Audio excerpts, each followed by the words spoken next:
Is there anything you would have done differently? We reported a true story. Our colleague Brian Williams is back in Kuwait City tonight after a close call in the skies over Iraq. Controversial Supreme Court nominee Brett Kavanaugh and questions about Kavanaugh's drinking in the past. Sean Hannity, come on up, Sean Hannity. Today, Andrew Cuomo is having a moment. Hi there. I'm Chris Steyerwalt. And I'm Eliana Johnson. Welcome to Untitled Wretches. That's right, where we break down what's going wrong and what's going right with the American news, media, and Eliana Johnson. I got to tell you, I don't want to be like the Washington. I realize that I've been being like the Washington Post, which is for people who do not live in the mid-Atlantic region of the United States. We have had a shockingly pleasant spring. It's still not hot. The weather's really lovely. Nate Moore is wearing a light sweater still. You know how good it is climate-wise. And what I've been saying is, oh, you just wait, though. Any minute now, it'll be 1,000,000 degrees, blah, blah, blah. And I say this as a fat American, where hardest hit of the months of July and August. And I realize that I'm being Washington Post-like. I should just be enjoying the moment and allowing people to enjoy the moment and not responding to their glad tidings about the weather by saying that it will eventually be hot and we will all die. I think if you start the podcast talking about the weather, it's like bad. You don't understand. That's bad zhuzh, bad karma. My zhuzh is excellent. I have peak zhuzh today. My zhuzh is peaking. I hate talking about the weather. You're from the upper Midwest. You're supposed to be deeply versed. You're supposed to be deeply rooted in talking about the weather. Maybe that's why. It's oh my gosh, that's what it does to me. Oh my gosh. Okay, it just, all right. I'm not going to take any lectures about the theatrics of podcast openings by a person who has a yawn like a bear cub in the opening discussion. So we'll just say that. And that was like one of the best compliments I've ever gotten. A yawn like a bear cub. But you could see that if you were watching us on YouTube. Oh my gosh. So segue. Probably about 3 of you actually click in and watch the YouTube video, but apparently many more than that like to know that the video of the podcast exists out there in the ether. So producer Colin has heard you loud and clear and told us that we must continue. That's right. I must continue blowing out my hair and showing up dressed appropriately. The eye makeup, 10 out of 10. You should do a tutorial video on how to. Oh my gosh, that would be like my dream job. So my dream Inkstained Wretches episode is where we do it all in morning drive time radio, right? So it's like El Wretchos, get ready, like with sound effects, honking horns, the whole thing. And yours can be, it's a fashion and makeup tutorial. That would be fun. I don't think I'm equipped to do fashion, but maybe I could do a little makeup.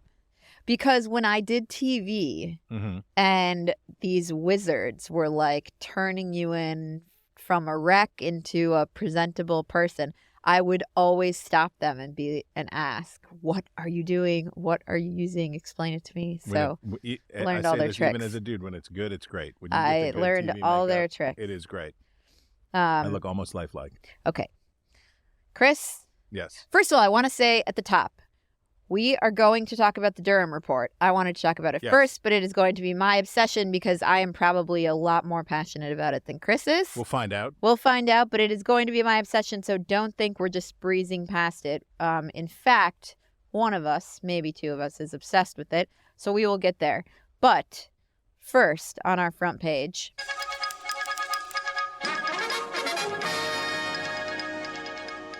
these are the stories that we thought were most important this week. Kaitlan Collins promoted at CNN. In fact, Chris, we talked last week about whether the Trump town hall would derail that. And I think I said, oh, come on. It's not going to have any impact on whether or not she's promoted because nobody could have corralled that and turned it into something other than it was. So we hear from the Wall Street Journal that Kaitlan Collins, the CNN anchor who moderated the network's recent town hall with former President Donald Trump, will take over as the host of its 9 p.m. hour starting in June, network boss Chris Licht said in an email to staff Wednesday. Collins' new program, which will officially launch this summer, will include reporting and perspective on major news stories, Licht said in the email. The 31-year-old Collins has emerged as a rising star at CNN. Her appointment is Licht's latest attempt to reshape the network's programming since he became the network's chief executive a little over a year ago. During the past 3 years, Collins has served as the network's chief White House correspondent, morning show anchor, and now primetime host. I'm meh. You're meh? I mean, I don't think it's a big programming move in that Kaitlan during the Zucker era was central to Trump coverage. She was a star at the network. It is a sign that all of the partisan primetime voices, those guys are gone and they're being replaced with, sort of center-left news coverage. But I'm still looking for the new people. More than just Charles Barkley one night a week? Yes, I am excited about that. I think it is fair to say that given the right time slot, she can do an excellent job. She's a talented broadcaster. Definitely. And she has poise, and all of that can be true. I've noticed the creepy fixation on her by some on right-wing or whatever wing media in the wake of the Trump town hall. A clip of her appearing on Fox News where she talked about George Soros was endlessly recycled, and this is the good news, bad news.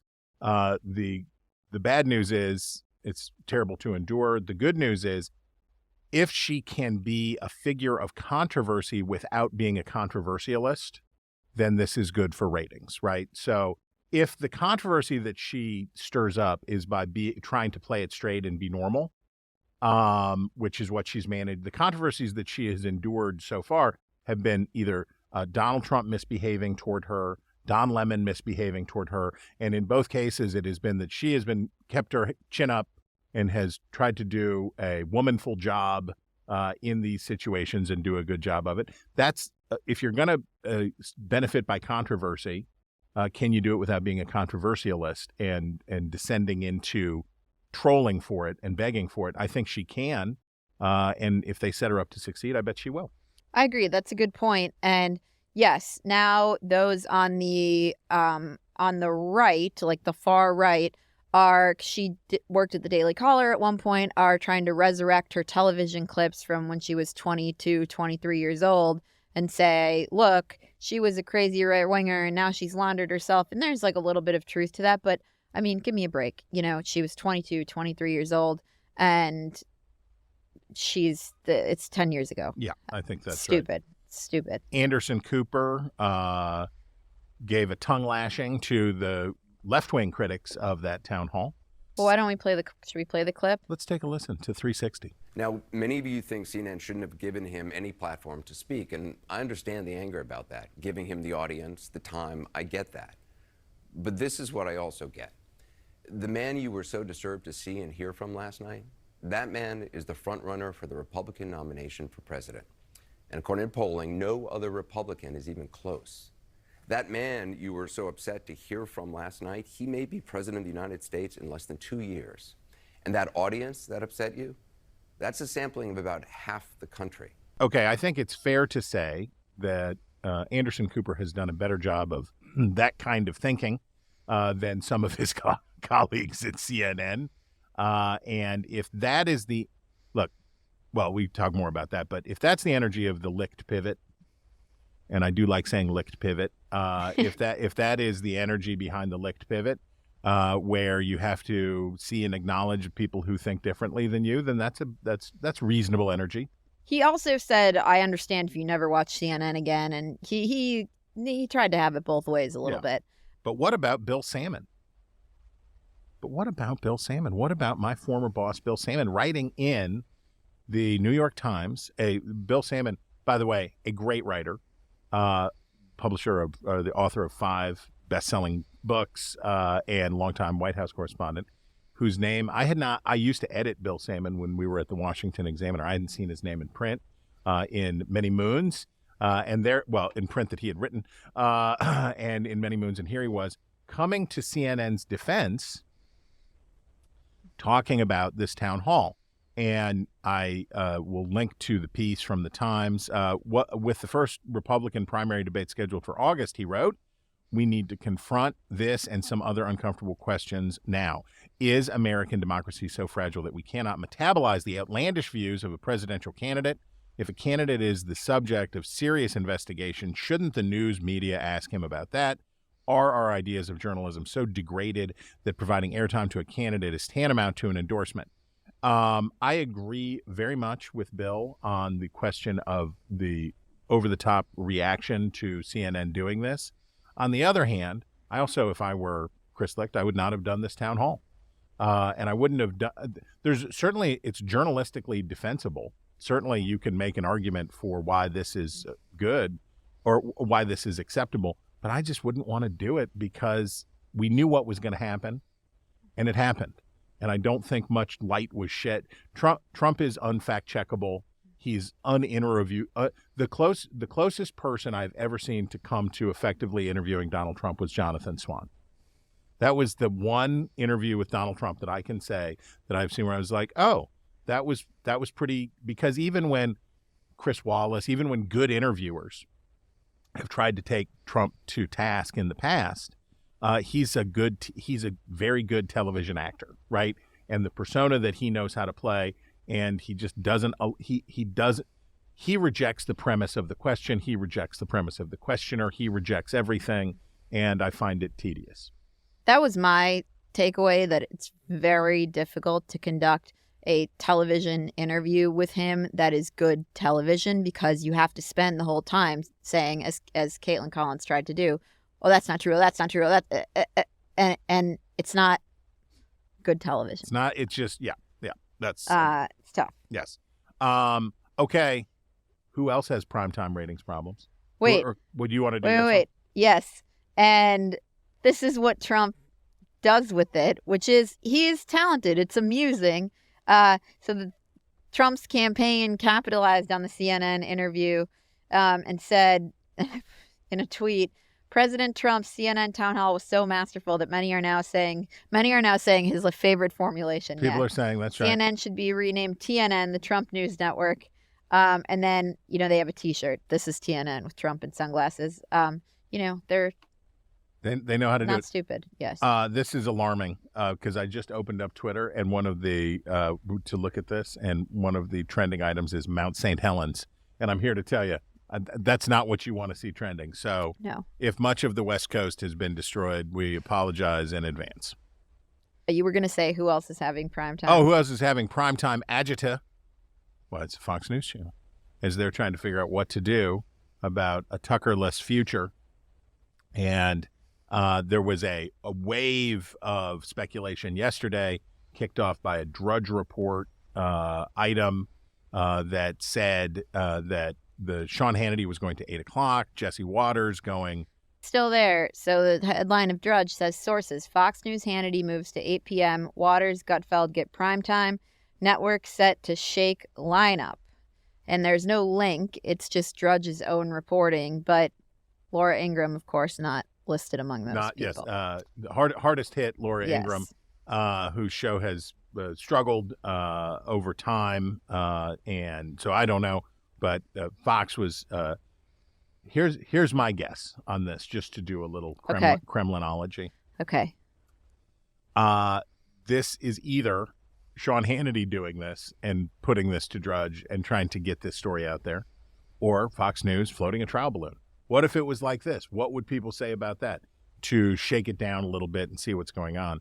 I think that if you're going to put anybody in that 8 o'clock slot that can do what, because the numbers are, Newsmax beating CNN is great news for Newsmax and bad news for CNN, but it's real bad news for Fox, right? If Newsmax can continue to clock these kinds of numbers that they have since the defenestration of Tucker Carlson, this creates a real problem for Fox News. The problem that I think, this is a long way of saying that if I were Fox News, I would be looking at Gutfeld for that 8 o'clock slot. I think you need controversy. I think you need somebody to be a troublemaker in that spot. and you need them to generate interest. I don't think Hannity fits that bill. I think he is the early bird buffet. He is the most predictable of their broadcasters. He is a 100% known commodity who does not have the capacity to surprise. Putting Gutfeld in that slot, I think, is the sort of interesting thing that CNN is like grasping for. Right. Where he was a middle of the night comedy guy, and I do think he's somebody and something who could really take off. He's not conventional in any way, and I think it could be pretty interesting. I think it comes with considerable risks, but this is to do anything that's going to be a hit. Tucker was so risky. Yes. But that's why I think there could be a lot of payoff to it. Yes. Hannity is like the worst of those options. Oh my gosh, stale. Oh. Yeah, it's like totally unexciting. You've got to want it. You have to want to be watching Fox to find that interesting. Okay, what else you got? Okay. Well, I think we need to debate this tweet from Roger Ailes' widow, Elizabeth Ailes. Ew. Submitted with much comment. I have much comment, okay? Elizabeth Ailes sent this out into the Twitter sphere. Happy heavenly birthday, Roger Ailes. It took you 20 years to build Fox News into the powerhouse that it was, and only 6 years for the Murdochs to wreak havoc. Rupert thought he could do your job. What a joke. He has the checkbook, but could never come close to your genius. R.I.P. And then the coverage of it in the Daily Beast. Karma is a bitch, : Roger Ailes' widow goes off on Fox News. She picked up the phone when the Daily Beast called her and sat for an interview. And the Daily Beast writes that Elizabeth Ailes mocked current News Corp CEO Lachlan Murdoch, saying, I was told he's a spear fisherman. I don't know if he spends time in the office, and recalling how Roger used to refer to brothers James Murdoch and Lachlan as Tweedledum and Tweedledummer, respectively. Wow. But she saved most of her ire for the patriarch, Rupert Murdoch, whom she described as a jealous man who fired her husband because Roger eclipsed Rupert on the world stage. Hadn't heard that one before. That's an interesting reason for his dismissal. But she further likened Carlson's firing to her late husband's ouster, claiming the Murdochs, quote, figured out how to chop his head when he became too big. That's what the Murdochs did to Roger, Bill O'Reilly, Eric Bolling, and they did it to Tucker. It's an interesting inclusion of Eric Yes, Bolling it really in that is. rundown. Yes. Elizabeth recalled a time when Rupert sought solace in my house after discovering then-wife Wendy Deng's alleged affair with British PM Tony Blair. She did her best Murdoch impression while recounting how he only wanted to eat sushi instead of her selections of tomato soup and bologna sandwiches, and how he would nod off on her beautiful recliners. Tomato soup and bologna sandwiches. I don't know. I just want to say, if it's a fried bologna sandwich. this is what I wanted to debate with you. I expect nothing less of my husband should I precede him in death and my employer spurn me. Well, first of all, you'll never be spurned. You'll Okay. never be spurned. I expect nothing less. I want him like out there being vengeful and fighting for my honor, like Elizabeth Ailes. Well, my hope for Jessica, my person, would be that she would release any resentments that I have Oh not my been gosh. able- Oh, Chris, you got to be a good person. that I have not been able to. I've worked hard to release the resentments that I have carried myself. I would hope that she would feel free Never. of all of those. I hope that she would Never. feel free of all of those, and that she would only have the good memories of our time together, because obviously I will predecease her by some considerable amount of time, that she will do that, and that she will. Jessica's goal of going on to become a tiny little old lady who wears big chunky jewelry and strange glasses and goes to the Metropolitan Opera. I hope that she is living that life with perhaps a handbag dog. I don't know. I mean, she'd probably want to have one of those miniature horses in her apartment in New York. But I hope she lives that life unburdened by any of the travails that I have endured in life. Well, sorry to my husband. He's going to carry my weights around his But ankles. you're going to live to be 130, Oh, my gosh. 135 years old. By the time you die, you'll be so little that you'll just evaporate. You'll just float off into the dust. Okay, well, what do you make of Elizabeth Ailes? Sorry, I asked you a question, then answered it. The thing I'm really struck by is that obviously Roger was not a faithful husband. No. And that nonetheless, she does not seem bothered by that. She's very loyal. So the thing about being right about something doesn't make you right about everything. And she makes a very good point. Yes. About the jealousy that Rupert Murdoch obviously felt about Fox News, which he had created, but that he had created, but really Roger Ailes invented, right? He created the space for it, but it was really Roger Ailes who did it, and Roger Ailes ran it much better than Murdoch did, except for at the end. And this is what this narrative forgets. And what this narrative forgets is that by the closing years of his time at Fox News, he was a badly diminished figure. And he was diminished because of those problems, that his personal problems. Those were the things that brought Roger Ailes down. And if he had not been corrupted in that way, that American political history would have a different tenor to it today. But I do not expect the widow of a man to say, well, it's complicated, right? Well, it's interesting because you would think that the widow of his widow would be most acutely aware that his personal problems played this outsized role in. But if you create a complicating permission structure for people, this is the problem with monster making, right? If you create permission structures for people in which they are allowed to misbehave because of what they're doing is really important, what do you get? You get a lot more misbehavior. And the lesson of the Fox News sex scandals, and then the Me Too movement that rolled through the news business, Mark Halperin, Charlie Rose, like you can list them off, was when you create monsters, they will behave monstrously, right? And if you give them this kind of space in which to operate, they will indeed misbehave. Should not be a surprising thing. And the lesson is, in a world of creepos, be a Neil Cavuto, right? In the world of the bad guys, and may I live long enough that I can be a Cavuto-like figure in this world of a person who knows who he is and is connected to terra firma and does not get high on his own supply. Okay, just so you know. Yeah. I abhor the term permission structure for whatever reason. It's like triggered. Oh, okay. Well, we should make a dictionary or like a list of. How about a rubric? Would you accept a rubric? Yes. Okay, yes. a rubric. Be careful of having a rubric. Okay, hit us, Chris. Oh, my colleague here at the American Enterprise Institute, Tim Carney, with a excellent Tim. I don't know whether Tim has always done this much media criticism, but of late he has been in a sweet spot, and I think this is coming from also his experience as a real bona fide New Yorker.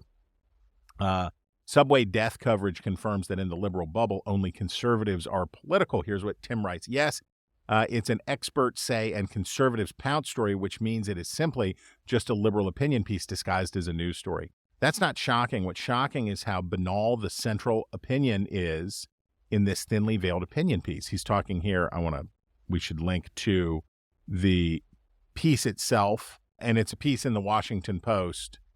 Headlined, conservatives hail Daniel Penny as, quote, hero after killing man on subway. So this is the underlying piece, and we will include that in the show notes as well.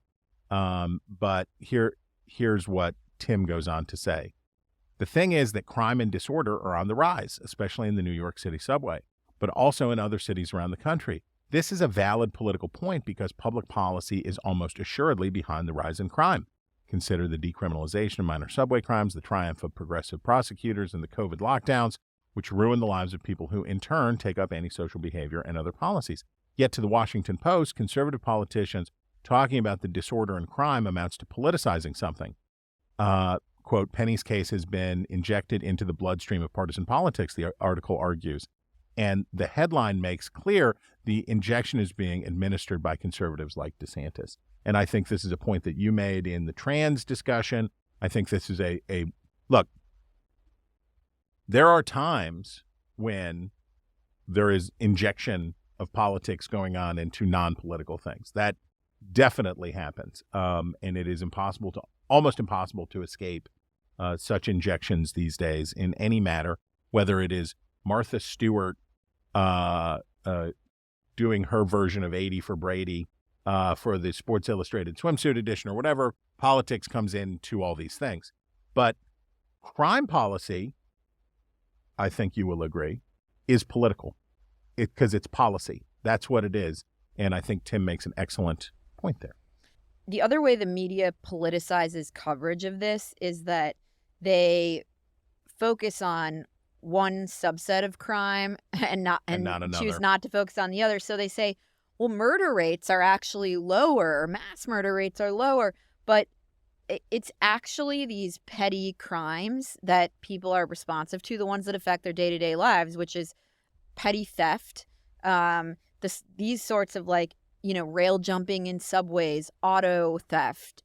It is these smaller crimes that create a sense of chaos and disorder in cities, not actually violent crime, right? Like armed robbery and murder. And so it's very misleading to public cite defecation, for example. Yeah, it's misleading to cite figures like that, and it is the crimes that they've stopped going after. And this is a theme that we've talked about many times, or I've talked about many times, and I'm sorry for having to do it again. But here's how a partisan media makes the parties weaker: is crime is not a bad issue for Democrats, right? We just had the mayoral election in Jacksonville, Florida. The Democrat won in part by prosecuting the Republican incumbent on crime problems in Jacksonville. She did not shy away. She did not shy away from crime. She leaned in on the question and won. And the more that, so it's sort of like this: when Republicans, when right-wing media tells untruths or elides about questions of racism or elides around questions of how abortion policy is being received or these other things, it creates blind spots for the party that ostensibly they're trying to serve. The same is true about crime and other issues for the left-wing media and Democrats. We saw it effulgently with the Black Lives Matter and defund the police movement, and it continues to be so. It's fine for Democrats or anyone to support the prosecution of the man who put the disturbed and disordered subway rider in a chokehold. It is fine to support that prosecution, but that is not the same as then saying, and why is everybody talking about crime all the time? What is this Republican obsession with crime? Those are two very different things. I also think the media coverage of that is so off from the general public sentiment and the public perception about it. That's my point. We've all been on public transit where you've seen somebody like this, and it is scary. When was the last time you were on public transit? Well, okay, true. Fair. But I did live in New York for 8 years. That's totally fair. I did live in New York for 8 years. Stuff does happen. And also, we see people on the streets walking around who are mentally ill, obviously. I got to get the plug in. And it is alarming. I got to get the plug in. 2 or 3 years too late, I finished Amity Schleye's Great Society book. And it's amazing. If you have not read, it's so good. I'm a Schley stan, and it's so good. And her discussion about the loss of the cities in the 1960s and 1970s and how that all went down rings way, way, way too true to what's going on today.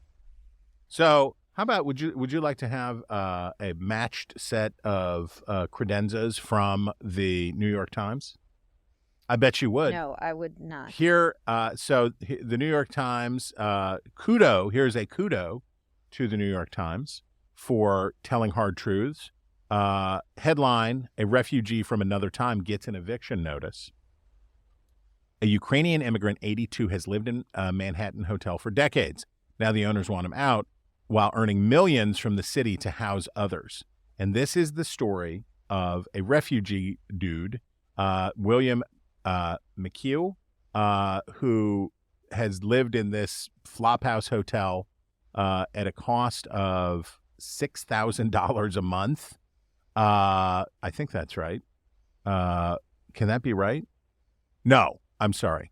The city is paying $6,000 a month for all of the rooms in this hotel. And he is one of the folks who has lived there. I believe he's a veteran too, but whatever the case, he's getting the boot. Why is he getting the boot? Because the owner has a more lucrative contract to house new refugees that are coming in. And it's a story about the displacement of people who were previously in the safety net. Also, it's probably something about how the safety net did not work. If you were living in a government-subsidized flophouse hotel for decades. But kudos to the New York Times for telling a story that challenges popular narratives about migrants and migration and the Biden administration's policies. Okay, and I guess that was a one-off because... Well, it's I said it's matching, it's bookends. Yes. All right, we talked about on the podcast the fact that there was great controversy at the New York Times when several of its reporters and other employees who are not reporters signed an activist letter to the paper assailing its coverage of transgender issues because the Times had written about the fact that gender reassignment care and hormone therapy for minors is controversial. And they've covered these controversies. So the Times apprised its employees that they are not to sign on to activist letters criticizing the paper's own journalism and the paper's own reporters. Anyhow, it appears nonetheless that the activist message got through loud and clear because this is a story that ran this week. The headline is, How a Few Stories of Regret Fuel the Push to Restrict Gender Transition Care. And the story is basically about how, it's just a few people who transition and then regret it. Or basically, it's just a few of those people who become political activists and decide to make a career warning people about the dangers of gender transition. And yet, politicians are focusing on these people and making such a big deal of their stories. And it's so confusing as to why that is. Basically, they're saying these people are getting outsized attention. Right. So they write, as Republican-controlled state legislatures have passed over a dozen bills banning transition care for minors this year and have moved to restrict care for adults, Ms. Cole, who's one of these people who regrets transitioning, and fewer than 10 activists like her, people who transitioned and then changed course, have become the faces of this cause. Really strange, according to a New York Times review of news coverage and legislative testimony. Leading medical groups in the United States, including the American Academy of Pediatrics and the American Medical Association, say transition care should be available to minors and oppose legislative bans. Many experts say policymakers should ensure access to high-quality care, including through individual evaluations to determine which treatments are appropriate and at what age. Leaders in the conservative movement say it's important to amplify the voices of people who feel they have been misled by doctors and want to warn others. Anyhow, really puzzling why conservatives would focus on just a few of the people who have transitioned and regret this choice. The complaint is that we want you to focus on this very small number of people, not the small number of people within the small group of people. We want you to focus on this statistically, and they're not insignificant as people, but they're important as people. But in terms of what's demographically happening in the country and what's going on, this is not a primary concern, right? This is I will speak for myself and say I love all people. I want them to achieve their dreams in life. But the amount of emphasis that has been placed on the issue of gender dysphoria, first on the left and then on the right, has been totally out of whack with the consequences inside the broader society. And I find it very interesting that what this piece basically says is, we want you to isolate and focus on this very small group, but not the small group within the small group. We want you to go here and then stop. You have to just drill down to this tiny number and then stop before you go any further. And by the way, there's research, and I'm not going to try to cite it because I will fail and do not wish to be wrong.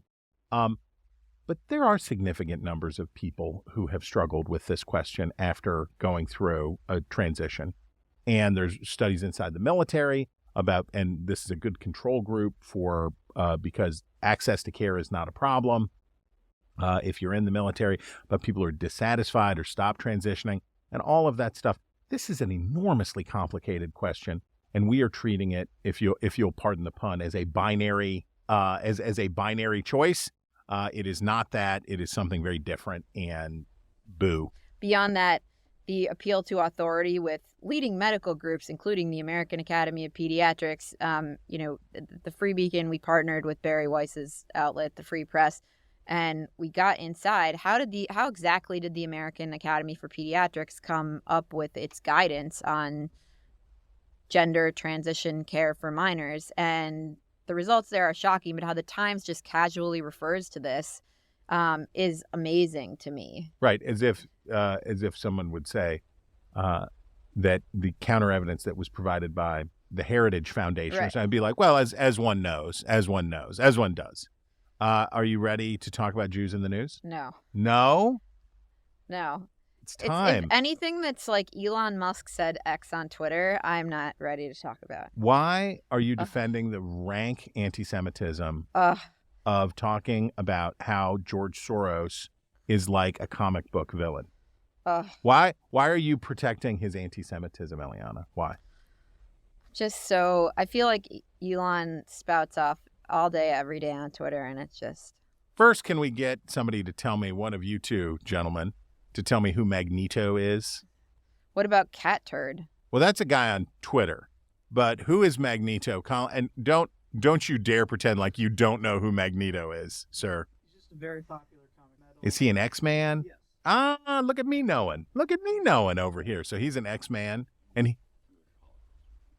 he's a Holocaust survivor. Oh, a layer. You guys know this. A layer. Well, Nate read that in the Wall Street Journal, I assume, but Colin definitely read it in the original, for sure. Yeah. Oh my gosh. It just so happens that I may have read several of those editions. But anyway, the only reason I am making you talk about this is to point out the selective anti-Semitism accusations in the media left and right. And I don't know why Elon Musk said what he said. I don't know why Elon Musk says a lot of things. And I don't know, hearing now from Nate Moore, that there is a Holocaust survival element here. I guess it nudges it a little closer. But the Washington Post writes this big piece about Elon Musk's anti-Semitism. But what about when it's... And so the tu quoque kind of argumentation, the... What did we used to, we used to say this word constantly. What was it? The term in, oh my gosh, I can't believe it was a dominant media narrative discussion in 2016, and that is whataboutism. Oh my gosh. Yes, remember what about, if you think you hate permission structure, you have no idea how much I hate the phrase whataboutism. So the whataboutist take on talking about anti-Semitism. Well, what about Rashida Tlaib? Oh yeah. Well, what about Cat Turd? Right. And then eventually you're talking about someone named Cat Turd. So it's a fraught space. Okay. That's just going to be, when I'm out this summer, we'll just have a hotkey and you can press it and and it'll just say it's a fraught space. Oh my gosh, Chris, I'm already ready to do my obsession and we have so many more items to go But here. it's so good. No, I need to go to my obsession. Well, are you not going to talk about why you're allowing black people to die prematurely? Why are you? We need to do that. No wonder and you don't want to the talk style about that. section. No wonder you don't want to talk We need about to jump that. from that to the style section. Washington Post. Black communities endured wave of excess deaths in past 2 decades. Studies find by Akilah. Akilah. I think. Akilah. I want to share this line. And the pictures of a woman in her own home wearing a mask. Allowing black people to die prematurely is the phrase that she used. America's black communities experienced in excess 1.6 million deaths compared with the white population during the past 2 decades, a staggering loss that comes at a cost of hundreds of billions of dollars, according to 2 new studies that build on a generation of research into the health disparities and inequality. In one study, researchers conclude that the gap in health outcomes translated into 80 million years, I can't see because you have the cursor there, of potential life lost, years that could have been preserved if the gap between black and white mortality rates had been eliminated. The second report determined the price society pays for failing to achieve health equity and allowing black people to die prematurely, $238 billion in 2018 alone. Oh, my goodness. There is paternalism, and then there is paternalism. How much money does the United States in government funds and in private efforts spend on trying to get health care for people? How many billions of dollars a year is spent? The premise of this article is that we could do it, right? It's doable. We just don't want to. We just don't do it. And why don't we do it? Because we're racist. The reason that we don't do it is because we're racist. This is the kind of infantilizing paternalism, and you see it on people on the right with the new nationalism and all of this stuff, but this is divisive. This misses the point. It misses all of it, and no one's allowing, right? The idea isn't, oh, we could do it, but we don't want to do it. That's not what's going on here. It's hard. Poor people, and there's a disproportionate number of black people who are poor. Poor people struggle with healthcare for a lot of reasons. Access to care is an issue, but also lifestyle choices and all kinds of things. And pretending that this is a matter of racism is just the pits. That is really bad. What? Oh, no, quickly. Read New York Times, huge graphic, giant take. The greatest wealth transfer in history is here with familiar, sinister parentheses, rich winners. Well, you want to hear something crazy? Eliana, here's something crazy to think about. Old people. When wealth is transferred, rich people win. Well, being rich is cool. And if you have money, your kids are more likely to have money. But here's an even more shocking statistic for you. Old people die more than young people. And I don't know whether you know this, but millennials are in for a big amount of inheritance, way more than other generations. Why? Can you summon any reason why millennials would be in line for a period of greater inheritance than other generations? Their parents are dying? Is that possible? Is that right, that they're the age that their parents are dying? This is just another in the category of facile thinking, tarted up as data-driven research. Phooey. One more from the Facile Files, if you will please continue to Oh my gosh, me. that's such a good section name. We should have that every week. Facile Files. Associated Press, how the American dream convinces people loneliness is normal. Dag on, American dream. Why are you ruining everybody's life? And I also would like to say to the Associated Press, I don't know why you have people writing pieces like this, but this is not what you are there for. This is not what the wire service was created for. The wire service is not there for a think piece from Ted Anthony writing about American culture and international affairs. And he makes a tortured analogy about John Wayne in the movie The Searchers and how American culture emphasizes loneliness, and that, as the Surgeon General tells us, loneliness is the problem, that it's John Wayne and rugged individualism is the core problem here. And in pieces inspired by the realities of 1981, this certainly answers, but I don't think that's what's going down. I don't think it's the Searchers that have caused these problems. And just stop. And The Searchers is a great movie, by the way, we should say. The thing that's kind of amazing to me about this piece is the overwrought writing, which for a wire service is funny. Perhaps many Americans are alone in a crowd, awash in a sea of voices, both physical and virtual, yet by themselves much of the time, seeking community but suspicious of it. Suspicious. Some of the modernizing forces that stitched the United States together in the first place, commerce, communication, roads, are, in their current forms, part of what isolates people today. Isolation. There's a lot of space Oh my between the gosh. general store and Amazon deliveries to your door, between mailing a letter and navigating virtual worlds, between roads that connect towns and freeways that overrun them. So thanks, AP. Could we get the score of the Cardinals game? Yeah. Jeez Louise. Eliana, why are some companies saying diversity and belonging instead of diversity and inclusion? You know what? I think we should have the facile file Yes. and the don't care file. Well, And- your don't care file would be too big. Yeah, it It'd would be be too huge. big. We would never get 'Cause through it. File this under don't care. Well, the allegation is there is a claim being made that DEIB. Oh my God. that DEIB that is about making white people comfortable rather than addressing systemic inequality. So it's not. I'll tell you how much you don't care about this, because not only is it about the new trend, it's about the latent racism of the B, that the B has latently racist components. But fortunately, the New York Times is here on the case. This could have been my favorite. Certainly interesting to me. Wall Street Journal dropping the Mr., the Mrs., the Ms. They're dropping the honorific titles. Where do you stand on I'm still hung up on this last thing. DEIB? Yeah. Do Wow. you feel belonging on Wretches? That is, when I can have my don't care file, I will feel complete belonging. Okay, we want Yes. we aim for your sense of what we have: diversity. We have a man. We have a woman. We have inclusion, obviously, and we have belonging. We will have belonging when we have the don't care file. Yes. Okay, but what about Mr. Ms. and honorifics and the Wall Street Journal? Do you care about that? You know, I do. Does the New York First of Times all- still do honorifics? I think so.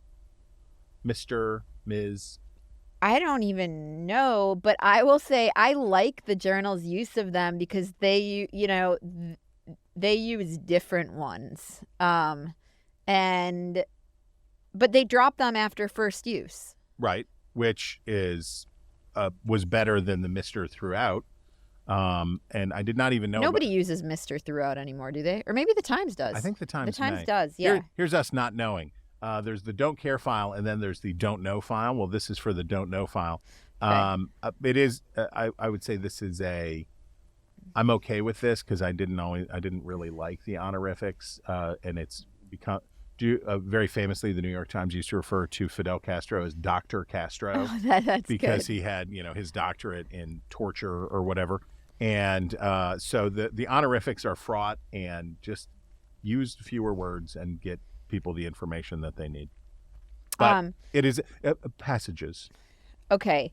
In underwhelming launches of the week, I think this publication, The Messenger, it was so hyped, and I said it was billed as a kind of as a product that would be combination of the Washington Post and the New York Post, like a tabloid, but for DC. And I thought, oh, that could be really cool, because one of my pet peeves is that nobody kind of does DC gossip because all the mainstream media they cover for each other. Spotted. Yes. Spotted. Please. So, I'll so I spot thought you that if could you be spot me. So I thought that could be cool, but anyhow, that is not what this is. So what is the Messenger? Neiman Lab did a write-up of it and says Jimmy Finkelstein, yes, the former owner of The Hill, who sold The Hill to my employers at Nexstar, and Bob Cusack running the show over there, and Bob is doing a good job, and I really like what's happening at The Hill, and that's all good. So Jimmy Finkelstein started his own thing, and they're spending a lot of money to hire people away and do that stuff. And as you said, so the Neiman Lab says $50 million that they put into this launch, and it has not been scintillating. it's sort of confusing to navigate. If you go on the site, go ahead. During a 1 hour stretch Monday, The Messenger published 27 stories, a new one every 133 seconds over the same span. The Times published 9. It's a mismatch. It's a mishmash. And I want the collection of headlines is pretty spectacular. Florida man has been living underwater since March, breaks world record. Scientists puzzled over mysterious rumbles in Denmark. Al Roker shares health update while recovering from complicated knee surgery. Woman killed after jumping from moving car during fight with boyfriend. Home Depot, Target, and Walmart's earnings this week will say a lot about the U.S. economy. So, and it goes on like that, where it is a total mishmash, and it's the model at the Hill before was URL generation, and a lot of places have succumbed to this. How much crap can you pump out in the course of a day, and you will generate clicks just by it's a flypaper effort. Yeah, so I'm on there now, and it's they have an original interview with Trump that's like their main anchor story, and then if you go to that and it says more news, there's diamond ring found at wastewater plant returned to owner after nearly 13 years. Doctors set Guinness World Record for discovering smallest cancer spot ever, and girl drowns in high school pool during gym class. Who did? Oh, also, Starbucks is switching to Nugget Ice, and people are not happy. Oh, I like Nugget So Ice. I think it's hard. It doesn't have like an identity of I'm looking for X, and so I'm going to go to the Messenger to get that. Now, there's fair critique here about Mark Caputo, the former Politico. He was Politico and then at NBC News. Yep. And now he's at Now he's at the Messenger. Now he's at the Messenger, and he got an exclusive interview with Trump and did not ask him about the news, right? And there's I haven't read the interview, so I cannot comment. It does not ask him about the verdict in the Carroll case, and that is a pretty wide miss, and I don't know what the circumstances of that were, and I don't know what his mandate was on this or anything else about it. But I think the inclusion of John Solomon in this does not bode well for where this the John Solomonization of this does not bode well for probably where it's going. I actually know a lot of people involved in it. I like the people I know who are involved in it, but the brand seems a little bit confused from what I can tell. Underwater living, and yes. but before you Starbucks read Ice. about the man living underwater, how about our exclusive interview with the president? Okay, Chris. Well, we're heading into our food section before we hit the style section. Yes. So Shouldn't we have a food section? Why Colin, Americans? by the time we're done today, we're going to have 30 new sections. We have why Americans are smuggling fruit roll-ups into Israel. Why? People want their ice cream to crunch, and they're willing to pay. So the trend began when an Israeli, a TikTok influencer, posted a video of herself wrapping a scoop of mango ice cream in a fruit roll-up. And Americans were caught carrying a suitcase filled with more than 185 pounds of fruit roll-ups, part of a haul of nearly 375 pounds, because the fruit roll-ups will crunch if you wrap ice cream in them. Do they freeze? Is that I think the they thinking? freeze. Yeah. It's like the old yes, magic exactly. shell. So why doesn't? All right. I'm going to play the video. Okay. All right, hold on. It's Saturday night, and I'm gonna have my sweet guilty pleasure. My fruit roll-ups. I buy them in boxes and bunches. I get them from Amazon. They come in packages like this. You can buy them anywhere. I buy them in Amazon because it comes like in 18 or 36 boxes. I have this, and I'm gonna have some ice cream inside. That's crazy. Yeah. I'd never thought about how quickly a fruit roll-up could freeze. Wow. Okay. Way to go, Israel. So that's the trend. Well, how come the Israelis won't allow more fruit roll-ups into Israel? What's going on with that? I don't know if it's allow. It's they just don't sell them there. Yeah. Cracking down the tax authority. So it's a taxation issue. Well, I bet the market will be able to answer this question. And this is very upsetting. Oh, this? Yes. Okay. The reason I included this article about the Oscar Mayer Wienermobile, and I have been in the Wienermobile, I will let you all know, That's right a video now. I'd like to see. I will let you know that the Wienermobile will now be the Frankmobile. Boo. And moving from Anthony Weiner to Barney Frank on this is I think it's a big mistake. I assume the reason they didn't want to have Wiener in their name anymore. But the Wiener jokes are the point of the Wienermobile. That's what makes it fun. That's what makes it funny. And the Frankmobile is a lame name. But here's my journalism take on this. Headline, Milwaukee Journal Sentinel, Hannah Kirby, the Oscar Mayer Wienermobile's name has changed. Here's what to know.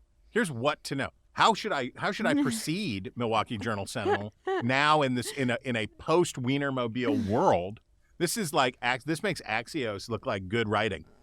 And what is a funny at best story, right? At best, this is like oh, well, that's funny. And this is instead prompts. What is the Wienermobile's new name in black type, in bold type? The Frankmobile. Why was the Wienermobile's name changed? The new name, quote, pays homage to the brand's 100% beef franks and their new recipe, a news release said. Also does not include the word wiener in the name, is also probably part of it. Other changes have been made to the vehicle. So this sort of plug-and-play formula journalism, even in a story about a hot dog car, is perhaps excessive. So maybe you don't need news you can use when it comes to a story about a wiener joke and a vehicle. A rump. The style section.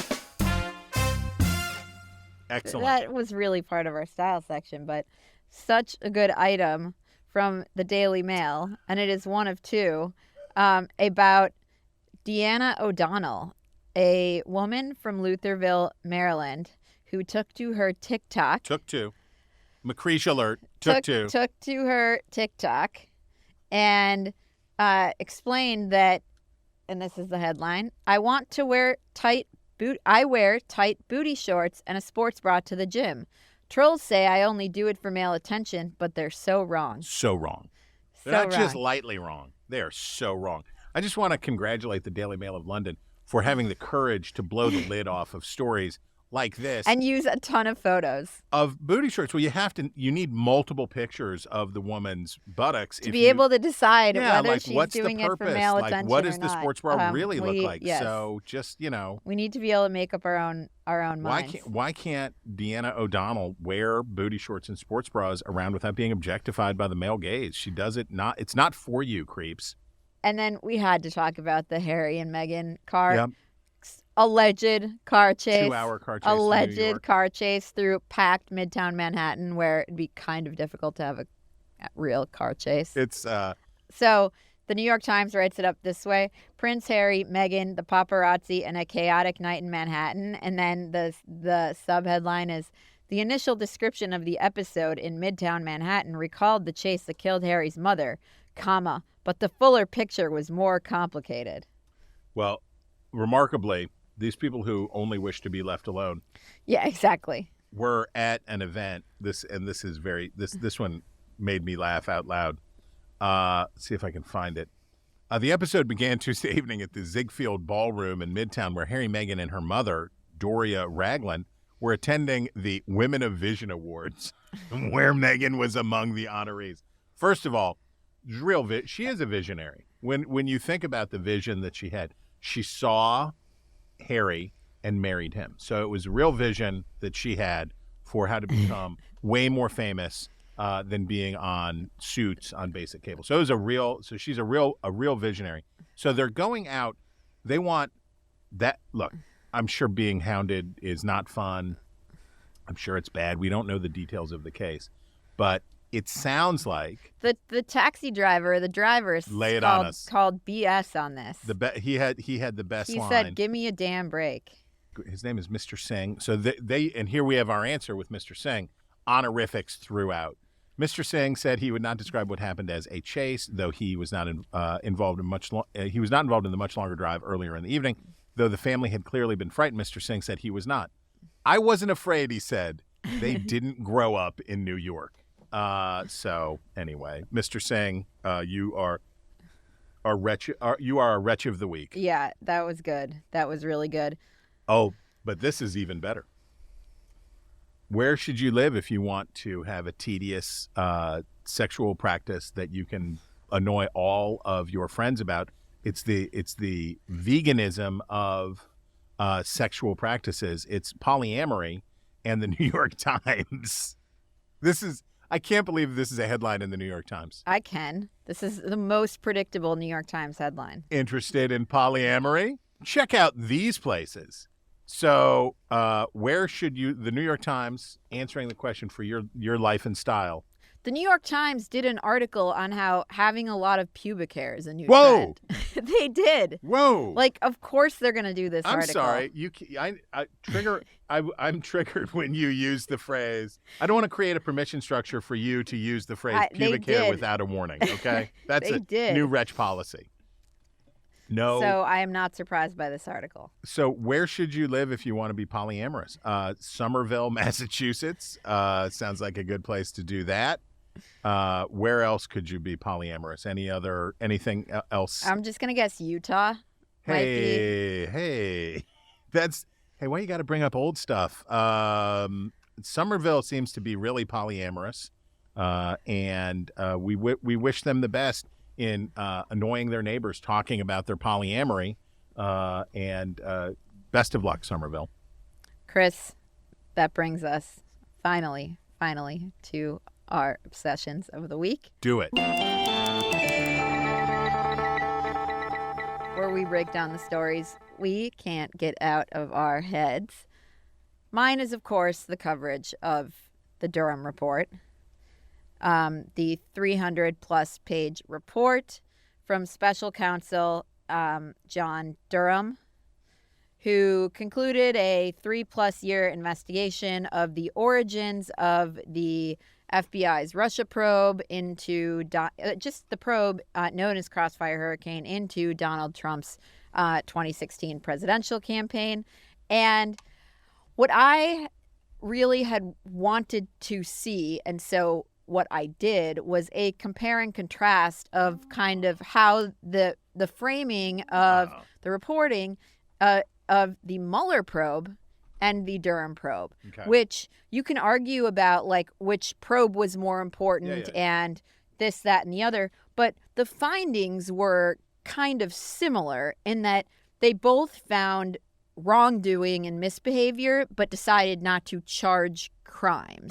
Durham did charge people in the course of his investigation. And Mueller charged people in the course of his investigation. So, okay. So I could argue that, like, you should see very similar writing in these. And anyhow, all right, here's the New York Times. I'm going to read the Mueller probe first. The special counsel, Robert S. Mueller III, produced a report of more than 400 pages that painted a deeply unflattering picture of President Trump, but stopped short of accusing him of criminal wrongdoing. Here are 7 takeaways. And then on the New York Times' site, there's a searchable Mueller report and 20 key takeaways and this, that, and the other. The whole thing is indexed there for everybody to see and navigate and all of this, okay? Here's the Durham report. After years of political hype, the Durham inquiry failed to deliver. That's the headline. And that's the main bar? That is the so there are a couple. This is one article, okay? A dysfunctional investigation led by Trump-era special counsel illustrates a dilemma about prosecutorial independence and accountability in politically sensitive matters. The limping conclusion to John H. Durham's 4-year investigation of the Russia inquiry underscores a recurring dilemma in American government: how to shield sensitive law enforcement investigations from politics without creating prosecutors who can run amok, never to be held to account. This is a different piece. Okay. John H. Durham, the Trump-era special counsel who for 4 years has pursued a politically fraught investigation into the Russia inquiry. Notice the Mueller report was not politically fraught. There was no description of it as that ever. Accused the FBI of having, quote, discounted or willfully ignored material information that countered the narrative of collusion between Donald J. Trump and Russia in a final report made public Monday. Mr. Durham's 306-page report revealed little substantial new information about the inquiry, known as Crossfire Hurricane, and it failed to produce the kinds of blockbuster revelations accusing the Bureau of politically motivated misconduct that former President Donald J. Trump and his allies suggested Mr. Durham would uncover. Okay, that's the Times. The Washington Post. Let's do the Mueller report first. They had the Mueller report illustrated, and you can still purchase this at the Washington Post site. Like a so book? we will link that. A book. Wow. Written and designed by the Washington Post and illustrated by artist Jan Feint. The Mueller report illustrated, the obstruction investigation, brings to life the findings of Special Counsel Robert S. Mueller III in an engaging and illuminating presentation. Oh, yeah, you got to see it. When it was released on April 18th, Mueller's report laid out two major conclusions. That Wretch's interference in the 2016 presidential election had been, quote, sweeping and systematic. Got a and that the trailer? evidence, there's there's 8 different parts. You can buy the whole thing. And that the evidence did not establish that Trump or his campaign had conspired with the Kremlin. The special counsel left one significant question unanswered, whether the president broke the law by trying to block the probe. Now, They had way too much time to get ready. Durham. The report, coming almost 4 years to the day since Durham's assignment began, will probably be derided by Democrats as the end of a partisan boondoggle. Republicans will have to wrestle with a much-touted investigation that has cost taxpayers more than $6.5 million and didn't send a single person to jail, even though Trump once predicted that Durham would uncover, quote, the crime of the century. All right. So I really like this because I think it showed how it really does show how media bias works and how you can create completely different narratives about two pretty similar things. Senator Tommy Tuberville said that he lost his mind about the Durham report, and then I basically said something to the effect of that why do we even bother holding elections? Why do we even bother holding elections in this country if this is the way that the FBI conducts itself? And the Durham report was exactly whatever you wanted it to be, depending on the media, right? Depending on the frequency that you want to tune in on, you could be told whatever story that you wanted to tell.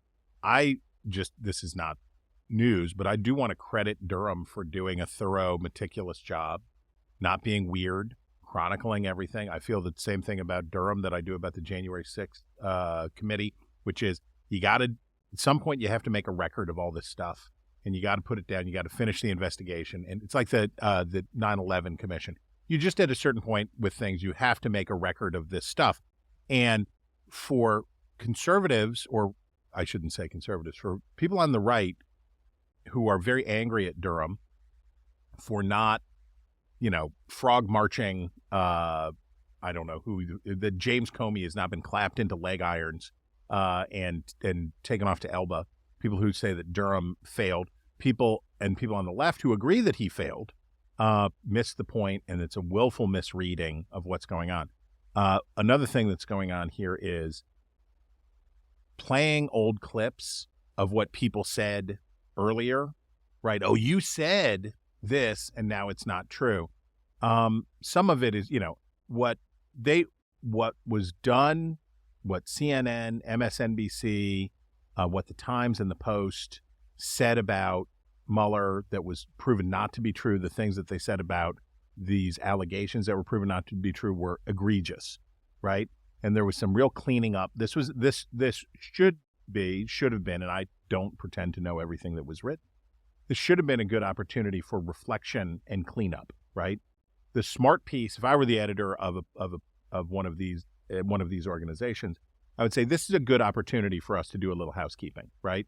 Let's take it seriously. Let's break it down. Let's talk about it. Let's not rush to dismiss it. And maybe this kind of work has been done, but this was an opportunity for that. On the other hand, going back and saying that anybody who was doubtful about George Papadopoulos. Anybody who had questions about George Papadopoulos' claims or Donald Trump's claim, that those people have been obliterated by this report, way overcooks it. This was good, thorough work, and it ought to be treated as good, thorough work. I think the takeaway from these things is that you have to read them for yourself. Yes. You cannot rely on the media's characterizations of what is in them and come to some of your own conclusions. Say word. Yeah. Say word. You're more than just good eyeshadow. You're more than just good eyeshadow. Stop, I'm blushing. Is pun intended. Okay. It's my obsession, which is with the obsession of the others. Well noted was a Washington Post piece by Mark Fisher. End of a love affair, AM radio is being removed from many cars. Well, first of all, it's not being removed.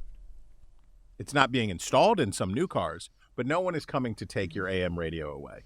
This is the first thing. It's not being taken out of your car. Some new models will not include AM band, and already some models do not include AM band radio. Ford, BMW, Volkswagen, Tesla, and other automakers are eliminating AM radio from some new vehicles, stirring protests, my God, against the loss of a medium that has shaped American life for a century. Now, look, did you grow up listening to radio at all? Yeah. What was the radio station? Do you remember the AM radio stations? No. So for me, we had WWVA, a 50,000-watt blowtorch of country music and talk radio blasting out of Wheeling, West Virginia, and out of St. Louis. And at night, you could get the Cardinals games way across the country because KMOX out of St. Louis was so powerful. AM radio is cool. It was cool. I listened to it. I was a nerd. And I'm all for it. But people don't need AM radio now like they once did. Listen to this goofy business in the Post. The removal of AM radio from cars, where about half of AM listening takes place. Half of what? Let's not say the what. Let's not talk about the denominator on that one. Has sparked bipartisan protests. Some Democrats are fighting to save stations that are often the only live source of local information during extreme weather, as well as outlets that target immigrant audiences.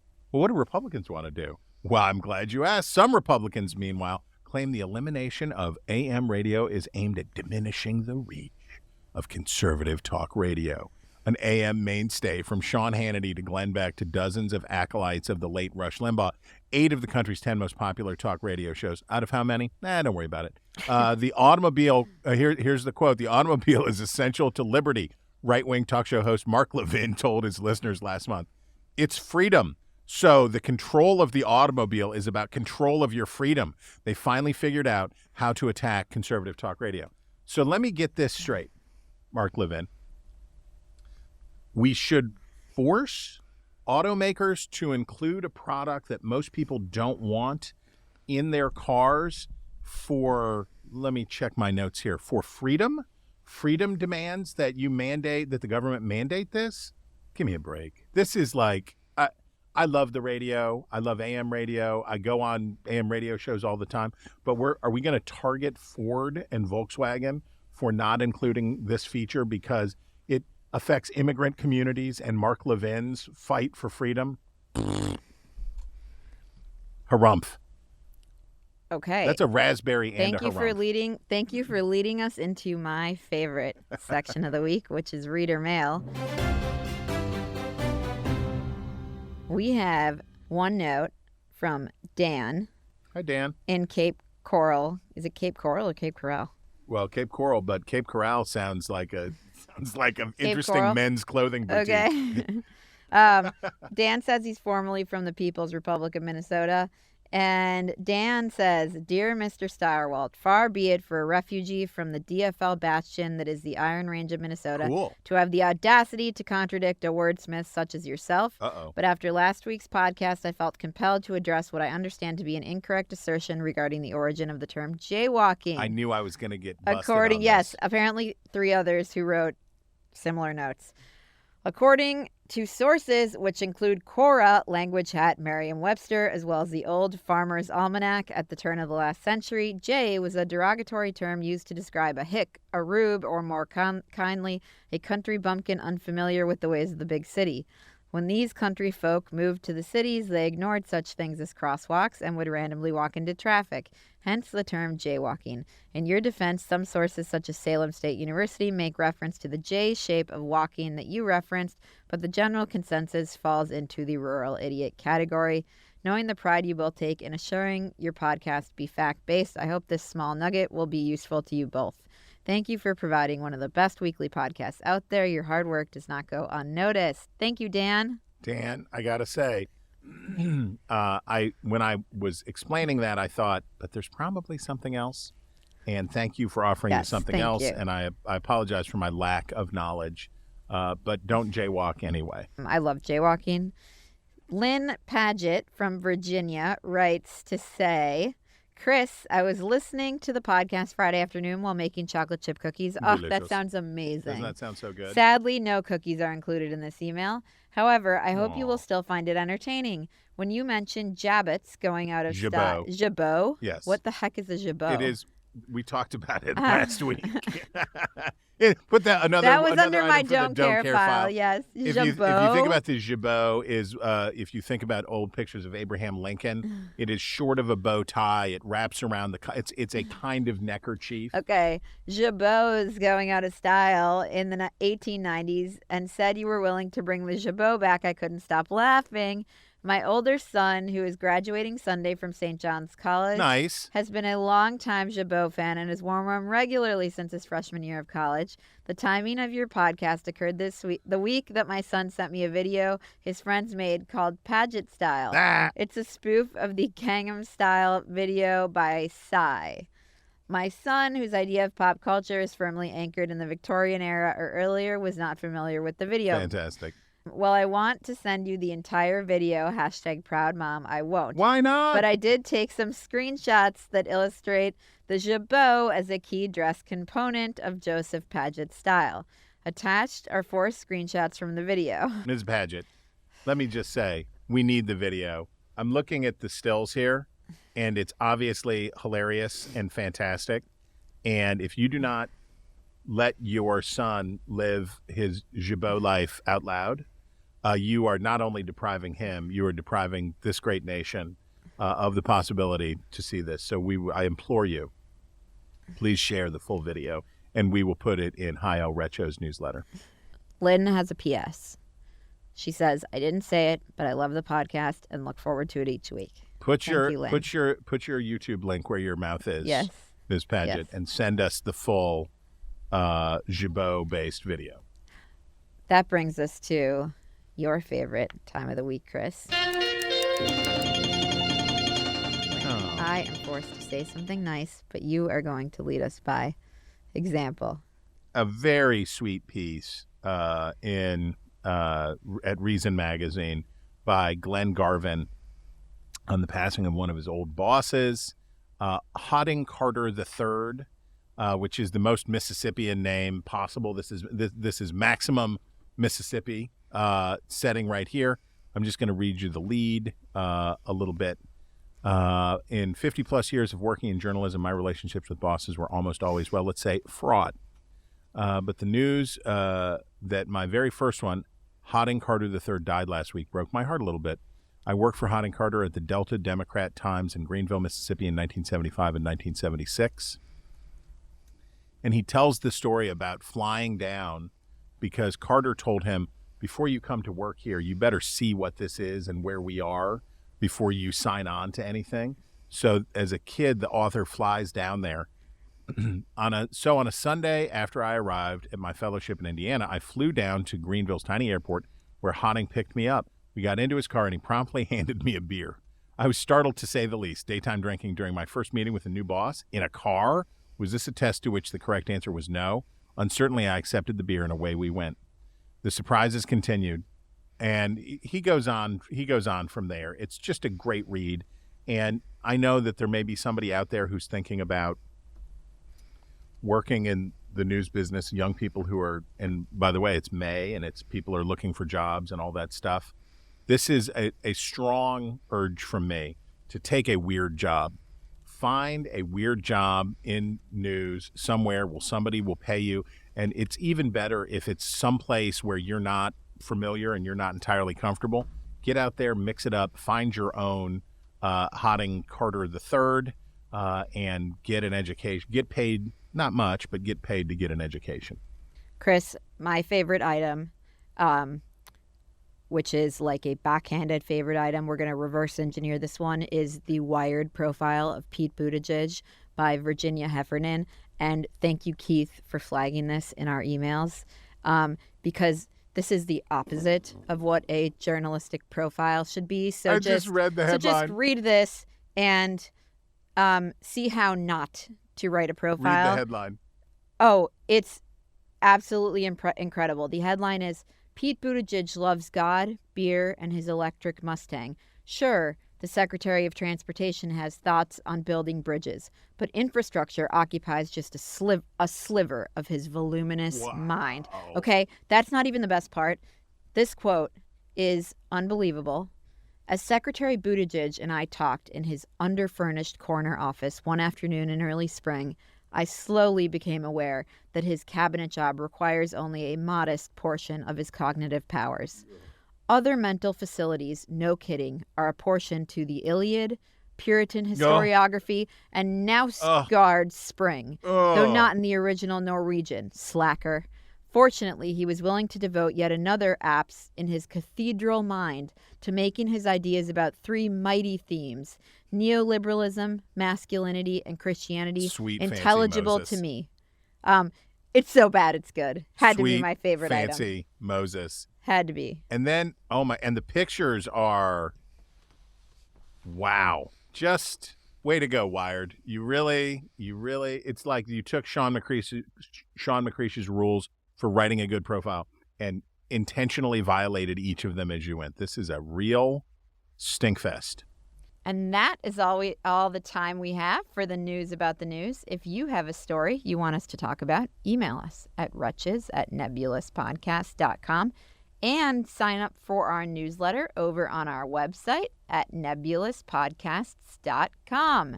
This has been Inkstain Wretches from Nebulous Media, produced by Colin Chicola. Magneto. Find us on iTunes or wherever you get your podcasts. Just search for Wretches.